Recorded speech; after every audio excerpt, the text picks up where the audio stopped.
여러분 안녕하십니까? 마나인 뉴스입니다.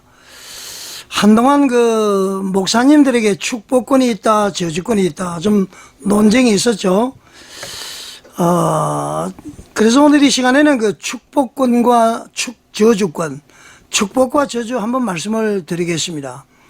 자, 흔히들 여러분 우리가 축복이라고 그러면은 한문을 그대로 보면은 빌축자, 복복자. 그래서 복을 빈다 그런 뜻 아닙니까? 그래서 저는 말이죠, 하나님은 축복을 하는 것이 아니야. 왜냐면은 하나님이 제일 정점 위에 계시기 때문에 하나님께서 누구에게 복을 빈다는 거지?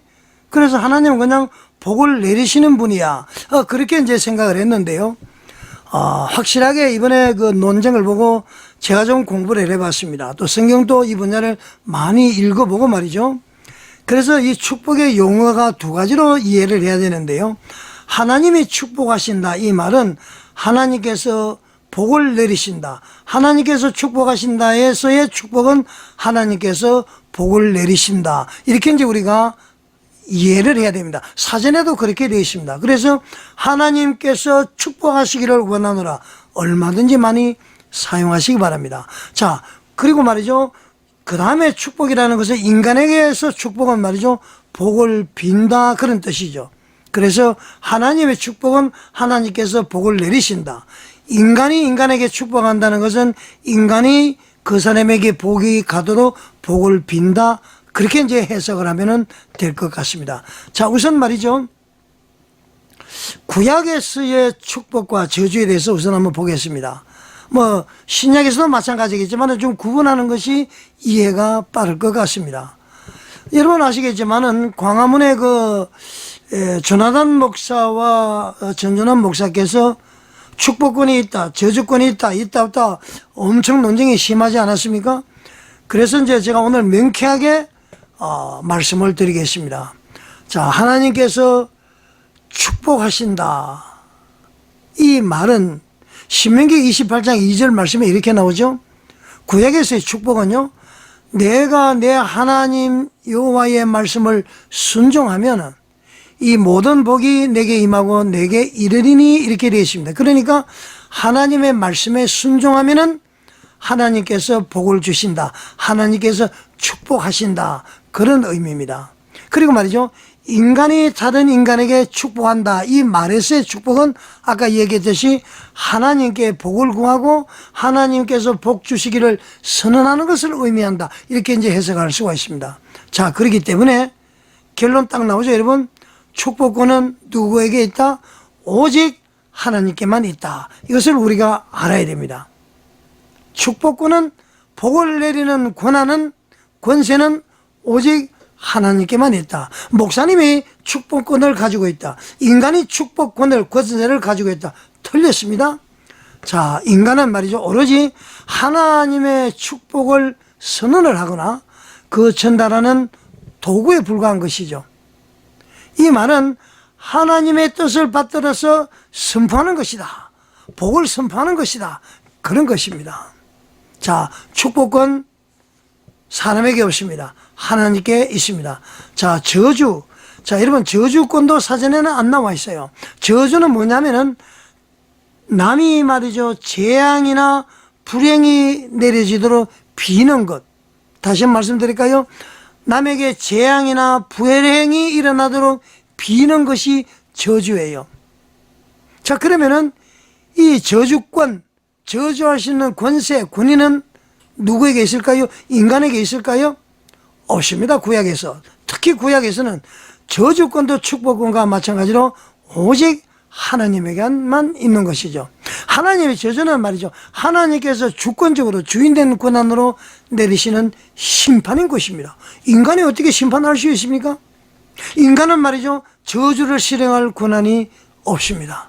다만 하나님의 뜻이 명확하게 드러나는 그런 특별한 경우에는 인간이 그 저주를 선언을 하거나 전달하는 역할은 할 수가 있다고 그래요. 제가 문헌을 찾아보니까 일반적으로 말이죠, 그래서 인간이 내리는 저주는 혈액을 가지지 않습니다. 혈액이 없어요. 아예 그런 권한이 없기 때문에 기분만 나쁘게 하는 것이죠. 그리고 말이죠, 하나님의 뜻과 일치하지 않는 저주는 아무 의미가 없습니다. 그래서 말이죠, 주술적인 개념에서 막 저주를 하니까 자기 스스로 말이죠, 마음의 상처를 받아서 내가 저주받아서 어떻게 막 그러다가 병이 들어서 죽는 것이죠. 그거 저주가 아니에요, 여러분.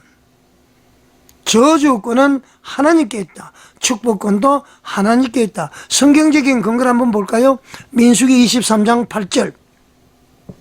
하나님이 민수기 23장 8절 그러면 딱 떠오르는 사람이 발람이죠? 발람이 그랬습니다. 하나님이 저주하는 신자를 내가 어찌 저주하랴. 이스라엘을 저주하려 했지만은 하나님이 허락하지 않았기 때문에 할 수 없었던 것이죠. 자, 그래서 인간은 저주를 실행할 권한이 없어요. 인간의 선언은 말이죠, 하나님의 뜻과 일치할 때 그때만 의미를 가지지 저주할 수도 없고 저주권도 없다. 구약에서 말씀드릴 수가 있습니다. 자, 여러분, 결론으로 구약에서의 축복과 저주, 축복권과 저주권은 그 자체로 능력이 있는 것이 아니에요. 하나님의 주권 역사에 종속이 된다, 속해진다, 하나님의 주인된 권리 속에 있다. 그렇게 여러분들 생각하시면 되겠습니다. 자, 구약에서 축복권과 저주권 인간에게 없습니다. 하나님의 주인된 권리.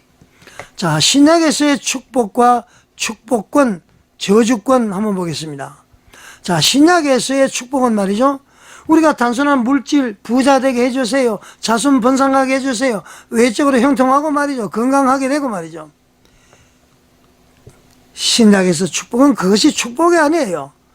오로지 신약에서의 축복은 예수 안에서 주어지는 영적인 구원과 생명을 의미를 하는 겁니다. 죽음에서 사망으로 옮기는 그런 것이죠, 복이.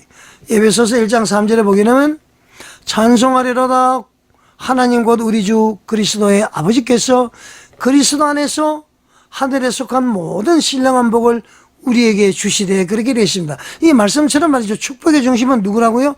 바로 예수 그리스도라는 것입니다. 축복의 내용은 말이죠, 영적인 복인 구원이 있고요, 그 다음에 삶에서의 질의 향상을 나타내는 하나님의 은혜와 생명이 있다는 것입니다. 자, 이 축복은, 하나님이 내리시는 복은요, 인간의 행위로 만들어지는 것이 아니에요. 오로지 그리스도 안에서 주어지는 하나님께서 주시는 선물인 것입니다. 자, 구약은요, 언약적 순종 속에서 축복이 내려지고 강조가 되었습니다. 그러나 신약은 예수님께서 이 땅에 오신 이후에는 예수 그리스도 안에서 그분의 은혜로 주어진 축복이 완성이 된 것이죠. 예수 이름으로 우리가 다 복을 받게 됐다, 그런 것입니다. 자, 그러면은 축복권도 어떻습니까? 오직 축복을 축원하시는 분은 하나님 믿으시기 바랍니다. 모든 하나님의 자녀는 무엇입니까? 바로 축복의 통로인 것이죠. 하나님의 자녀가 축복의 통로가 아니라면 그건 문제가 있습니다. 하나님의 자녀는 그리고요, 예수님의 이름으로 하나님께 복을 구하고 그것을 선포할 수가 있습니다. 축복권은 하나님께 있고요, 단지 우리는 예수님의 이름으로 하나님께 복을 구하고 하나님의 복을 선포할 수가 있습니다. 축복의 통로라는 얘기입니다. 축복은 우리 인간에게 없습니다. 자, 우리 신약에서의 저주와 저주권 볼까요? 저주는 아까 제가 그랬죠, 남에게 재앙이나 불행이 내려지기를 빌리는 것인데요. 자, 저주가 신약 시대에 여러분 존재합니까? 물론 존재합니다. 그렇지만은 예수 그리스도 안에 있는 자, 즉 하나님의 자녀들에게는 저주가 없습니다, 여러분. 갈라디아서 3장 13절에요. 그리스도께서 우리를 위하여 저주를 받은 바 되사 율법의 저주에서 우리를 속량하셨으니 그랬습니다. 자, 이 말씀처럼 이 저주는 여러분 더 이상 하나님의 자녀 예수 그리스도를 구세주로 믿는 자들에게는 직접적으로 작용할 수가 없습니다. 왜? 예수께서 다 담당하셨기 때문에. 무엇을? 저주를 담당하셨기 때문에. 어디에서? 십자가에서. 자, 여러분, 신약에서의 저주의 실체는 뭐죠? 율법의 형벌입니다. 신약에서의 저주의 실체는 율법의 형벌. 율법 여러 가지 형벌이 많잖아요. 3, 4대가 멸망한다, 뭐한다. 이 형벌이 예수님께서 십자가에 돌아가심을 통해서 다 해결이 되었습니다. 다 이루어졌다. 예수님께서 다 이루었다 그러고 돌아가셨잖아요. 자, 그 결과로 인해서 우리 믿는 자들에게는 모든 저주가 해방이 되어버렸습니다. 그러니까 저주한다, 저주권이 있다, 저주한다, 이게 말이 안 되는 것이죠. 더군다나 하나님의 자녀에게는 저주가 없습니다. 예수님이 다 짊어지고 가셨는데 무슨 저주가 우리에게 있겠습니까? 자, 그러면 저주권 한번 보겠습니다. 저주권도 여러분 여전히 누구에게만 있다? 주인된 권리를 가지고 계신 주권자이신 하나님께만 있는 것입니다. 하나님께서 주권적으로 심판을 행하시지 목사님이나 우리가 말이죠, 이 저주권을 행할 수가 없는 것입니다. 왜냐고요? 왜 그러자고요? 신약에서는 아까 얘기했듯이 예수 그리스도께서 모든 저주를 담당하셨기 때문에 인간이 저주를 선언하거나 실행할 권한은 사실상 제거가 되어버린 것이죠. 예수님이 다 없애버렸는데 우리가 어떻게 저주를 선언하고 실행할 수가 있겠습니까? 더군다나 말이죠, 하나님의 자녀는 저주를 말하면 되지 않습니다. 저주를 말하는 존재가 아니고요, 축복을 선포하는 존재가 되어야 된다. 복을 비는 것을 선포하는 존재가 되어야 된다. 자, 그러니까 신약에서의 성도는요, 저주하는 자가 아니라 축복하는 자라는 것을 우리는 알아야 됩니다. 자, 그럼 마지막으로요, 자, 이 땅에서의 삶에 있어서의 축복과 저주, 축복권과 저주권 한번 보십시다. 축복을 받은 사람은 잘 살고 건강하고, 그럼 가난하게 사는 사람은 저주를 받은 겁니까? 그건 아닌 것입니다. 하나님의 세상 섭리에 따라서 돈이 많을 수 있고 건강할 수 있고 가난할 수 있고, 그 다음에는 말이죠, 몸이 허약할 수도 있고 출세할 수도 있고 대통령 될 수 있고 국회의원 될 수 있고, 그 다음에는 말이죠, 이렇게 농사를 지을 수 있고 청소할 수 있고, 하나님이 각자의 분량대로 주시는 것이죠. 그것을 가지고 축복받았다 저주받았다 그렇게 하면 되지가 않는다는 얘기입니다.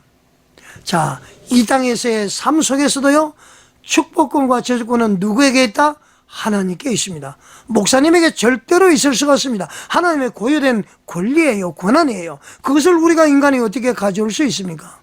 이 땅에서에 있어서 말이죠, 물질이라든가 자손 번성, 외적인 형통, 건강의 복, 인간관계, 이런 축복은요, 하나님께서 주권적으로 주시는 것이지 인간이 보장하거나 통제할 수가 없다. 인간이 말이죠, 잘 살게 하고 못 살게 하고 건강하게 하고 약하게 하고 이렇게 말이죠, 하거나 통제할 수가 없는 거예요. 요한복음 14장 13절에 이렇게 나와 있죠. 너희가 내 이름으로 무엇을 구하든지 내가 행하리니, 이 말씀처럼 하나님의 자녀는 예수님의 이름으로 하나님께 복을 구하며 선포할 수가 있는 것입니다. 축복할 수가 있는 것입니다. 복을 빌 수가 있는 것입니다. 우리가 복을 빌면은 하나님께서 축복하신다, 복을 내리신다, 그런 것이죠. 자, 여기서 우리가 알아야 될 것은 예수님의 이름으로 이 의미를 잘 알아야 되는데요, 예수님의 이름으로 복을 주신다, 빈다, 이런 얘기는요, 하나님의 자녀에게 우리가 예수님의 이름으로 기도를 하면은 하나님의 자녀에게 축복과 저주에 대한 권한을 위임하셨다, 그 뜻이 아니에요. 축복권과 저주권은 하나님께 있다고 그랬죠. 우리는 통로에 불과한 것이죠. 단지 예수님의 이름으로라는 것은 하나님께 드리는 기도의 방식, 어떻게 예수의 이름으로 기도하는 것이다, 그런 것입니다. 자, 따라서 예수님의 이름으로 축복한다는 것은요, 하나님께 예수님의 이름으로 복을 구한다, 하나님께 예수님의 이름으로 하나님의 은혜를 선포한다, 하나님께 예수의 이름으로 하나님이 역사하시기를 의지한다, 그런 의미지, 내가 복을 만들어준다, 내가 부자 되게 해준다, 내가 그 결과를 결정한다, 그런 의미가 아니죠. 이렇게 주장하면은 성경과 어긋난 가르침이다. 우리는 지금까지 교회에서 목사님에게 축복권, 저주권, 목사에게 대들면 벌받고 저주받고, 순종하지 않으면 어려움을 당하고 가정에 어려움을 당하고 자녀들이 잘 못되고, 이거란 말이죠. 축복권과 저주권인데 목사에게 축복권과 저주권 없습니다, 여러분. 동시에 하나님의 자녀들에게도 없죠. 목사님에게 축복권과 저주권이 있다면 하나님을 믿는 모든 사람에게 축복권과 저주권이 있는 것이죠. 그렇게 주장하는 것은 바로 내가 하나님이라는 뜻입니다. 자, 여러분, 특별히 중요한 것은 저주권인데요. 이 저주권은 누구의 영역이죠? 하나님의 영역입니다. 인간이 절대로 개입할 수가 없어요. 축복도 마찬가지입니다. 그렇기 때문에 하나님의 자녀는 예수님의 이름으로 축복은 할 수 있지만은 저주는 해서는 되지 않습니다. 더군다나 저주를 하면 안 된다 그런 얘기입니다. 그게 비성경적이에요. 로마서 12장 13절 14절에 이렇게 나와 있습니다. 너희를 박해하는 자를 축복하라. 나를 비판하는 자를 축복하라. 축복하고 저주하지 말라라고 분명히 예수님께서 가르쳤습니다. 예수님의 핵심 가르침이 뭐죠? 원수를 사랑하라. 비판하는 자를 위해서 기도하라. 그렇기 때문에 말이죠. 그 사람에게 저주한다는 것은 예수님의 원수 사랑하라, 피파하는 자를 위해서 기도하라, 이것과는 정면으로 충돌하는 것이죠. 그 사람이 사회생활에서의 생활 속에서의 범죄를 가지고 꾸중하는 것과 이 저주는 개념을 달리해야 되는 것입니다. 자, 그리고 갈라디아서 3장 13절에서도요, 그리스도께서 저주를 담당하셨기 때문에 하나님의 자녀는 저주를 말하는 자가 아니라 축복을 말하는 자라는 것을 우리는 알아야 되는 것입니다. 자, 그래서 말이죠. 예수의 이름으로 저주한다는 것은요, 예수님의 권위를 이용해서 심판을 선언하려는 행위다. 그게 얼마나 큰 문제입니까? 자기가 하나님이 된 것이죠. 잘못된 것이죠. 성경은요, 예수님의 이름으로 구원으로 인도하고 예수님의 이름으로 은혜를 구하고 예수님의 이름으로 기도하고 가르치고 저주는 금지하고 있습니다.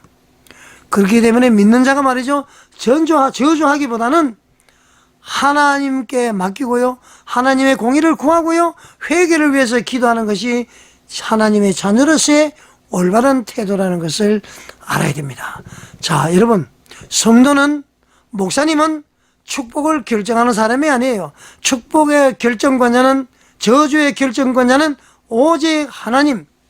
우리는 축복의 통로, 그리고 그 전달하는 사람, 우리가 그런 것을 결정할 것이 아니고, 또 더군다나 축복은 할 수가 있어요. 복을 빌 수 있지만 저 사람에게 저주를 내려주십시오, 이 기도도 잘못된 것이에요. 어떻게? 하나님께 맡기고 공의를 구하고 회개를 위해서 기도하는 것. 단지 이제 김문훈 목사같이 욕을 하고 문제가 있으면 그 책망은 할 수가 있는 것입니다. 책망과 저주는 구분이 되어야 되겠죠. 자, 여러분, 성도는, 목사님은 축복을 결정하는 사람이 아닙니다. 하나님께 구하고 맡기는 사람이라는 것을 우리는 알아야 됩니다. 자, 왜 이렇게 축복권, 저주권 잘못 나오느냐? 그건 철저히 교권주의 때문에 그렇습니다. 나는 하나님으로부터 특별히 은사를 받은 사람이야. 목사는 그런 위치에 있는 사람이야. 목사에게 순종해야 돼. 목사는 영적 아버지야. 영적 아버지 아니에요, 여러분. 우리는 영적인 자녀야 아니에요. 우리는 하나님의 영적인 자녀인 것입니다. 영적 아버지는 하나님밖에 없는 것이죠. 목사님에게 함부로 하면은 벌을 받아, 저주를 받아, 이거 다 잘못된 것이라고 그랬습니다. 이 교권주의에서 나오는 것이죠. 축복권과 저주권에서 나오는 것입니다. 그렇게 주장하는 사람들은 자기가 하나님 위치에 있는 것이죠. 하나님의 고유 권한을 훔치는 것이죠.